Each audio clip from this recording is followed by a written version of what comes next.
اور جماعت اسلامی اور P T I بھی الگ الگ ہی اپلیکیشن لے کے گئی تھی پیناما پیپرز کے بعد سپریم کورٹ میں کہ 500 لوگوں کے خلاف ایکشن لیا جائے.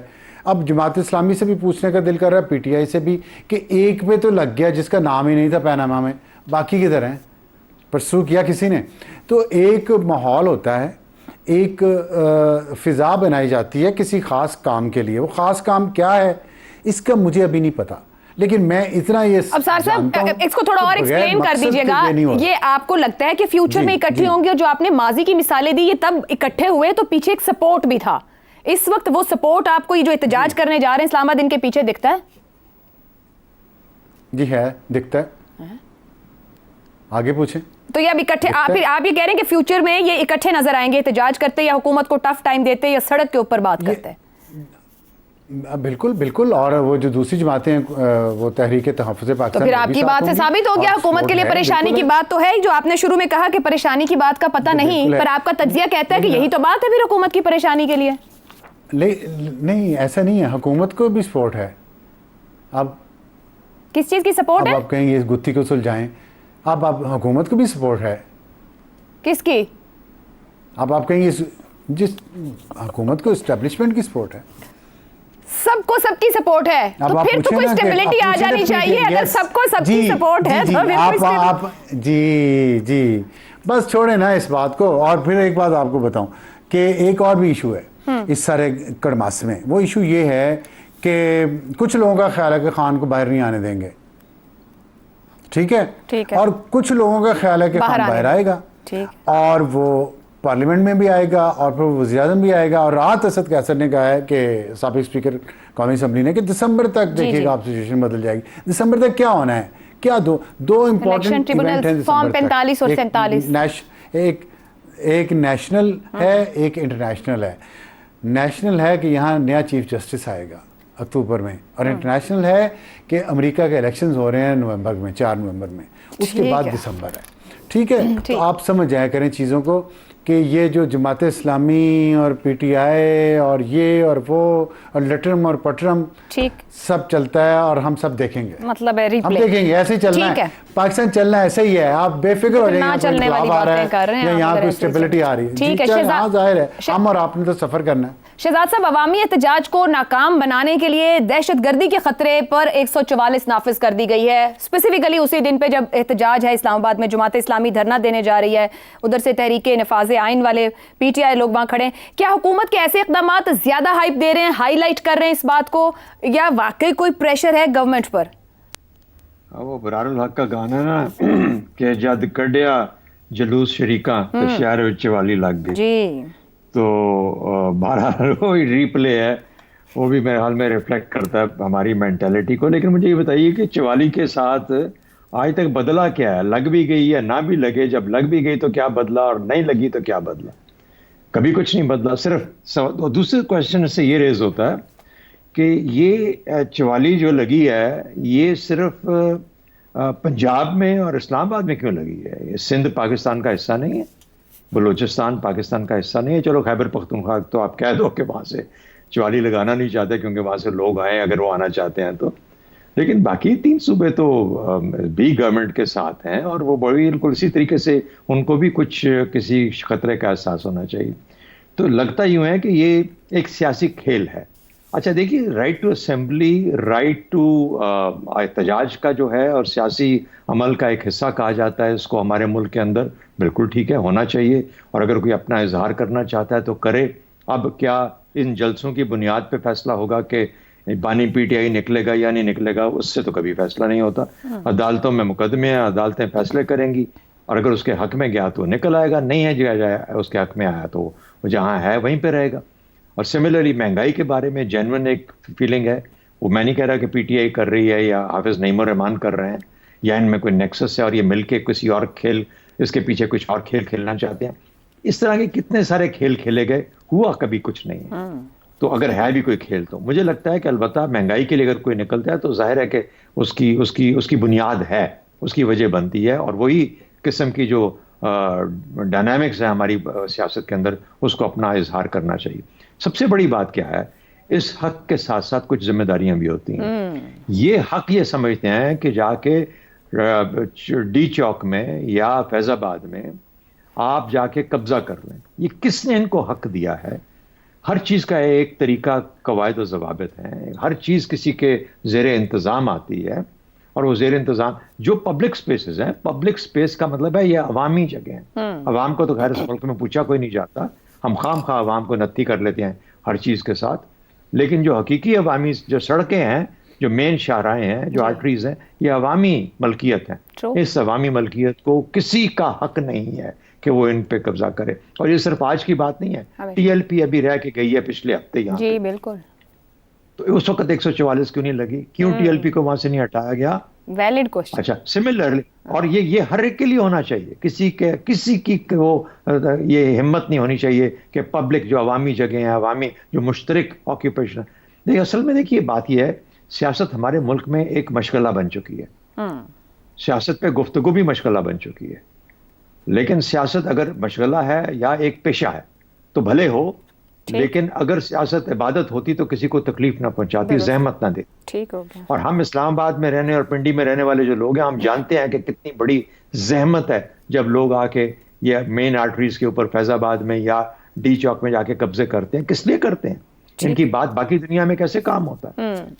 آپ اجازت لیتے ہیں، اجازت لینے کے بعد پارکس ہیں، بڑی بڑی جگہیں ہیں، وہاں پہ جا کے اسمبلی کریں، آپ کی اپنی تقریریں کریں. لوگوں ان کو سکھایا یہی گیا ہے شہزاد صاحب، احتجاج کے طریقے. میں نے کہا سیکھے یہی احتجاج کے طریقے ہیں یہاں پہ، یا سکھائے یہی گیا ہے. ہاں لیکن اس کے ہونا کیا ہے؟ کچھ ہونا کچھ نہیں ہے. درست ان لرن کروانے ضروری ہے نا. پی ٹی آئی کی اپنی جو ہے نا امیجنیشن، جو باہر بیٹھے ہیں لوگ کہ کیا کرنا چاہیے، اور کچھ نہیں. ان کو ایک ہی چیز، دھرنے کی ریت پڑ گئی ہے.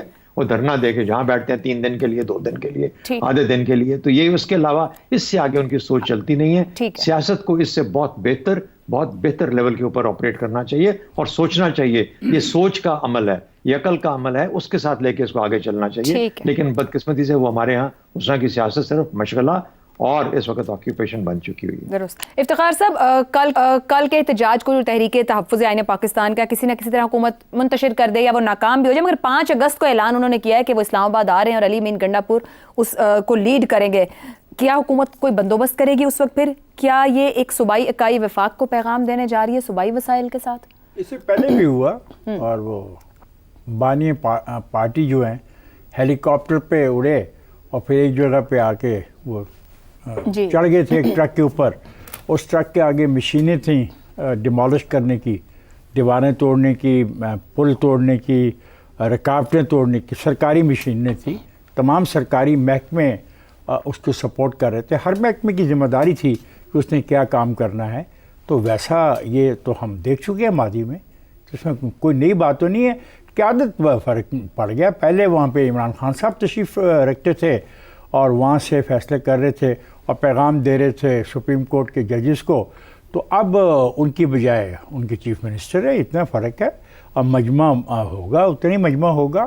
اور دیکھنا یہ ہے کہ وہ ان مشینوں کو جو استعمال پچھلی مرتبہ نہیں پراپرلی کر سکے، اس دفعہ ان مشینوں کا پراپرلی استعمال وہ کیسے کر پائیں گے. حکومت ویلکم کرے گی ان کو. اور جب حکومت کے چیف منسٹر خود ساتھ ہوں گے تو ان کے جو احکامات دیے جائیں گے اس وقت، اور تمام محکموں کے سربراہ اور تمام محکموں کے جو کارکنان ہیں اس میں شرکت کر رہے ہوں گے، تو دیکھنا ہے کہ کتنی اچھی گورننس کا مظاہرہ وہ پیش کرتے ہیں. تو ہو گیا آپ کے سوال کا پارٹ 1.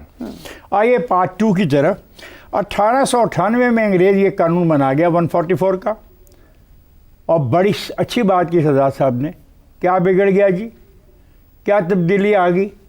اور میرے ایک دوست نے تو کہا کہ اس نے پتہ نہیں پنگوڑے سے جوانی تک یا جوانی سے پنگوڑے تک یہ 1898 کے بنے اس قانون کو دیکھا ہے. بھائی کچھ ہونے کو نہیں ہے.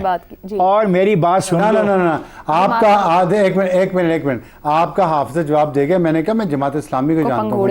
دیکھیں اصل ایشو میرا یہ نہیں ہے یہ جو کہہ رہے ہیں. میرا اصل ایشو ہے مہنگائی، اچھا، بے روزگاری، بیڈ گورننس کا خاتمہ، ترقیاتی منصوبوں کے نام پر کھربوں روپے کی لوٹ مار. کون کر رہا ہے؟ ٹیکس کا نیا نظام اپنی مرضی کا لانا، بجلی کے بل. یہ ہیں میرے مسائل. اگر ان سب مسائل کا حل کسی کے پاس ہے، مسائل کا حل تو دور کی بات ہے، کوئی سنجیدگی سے ان معاملات پر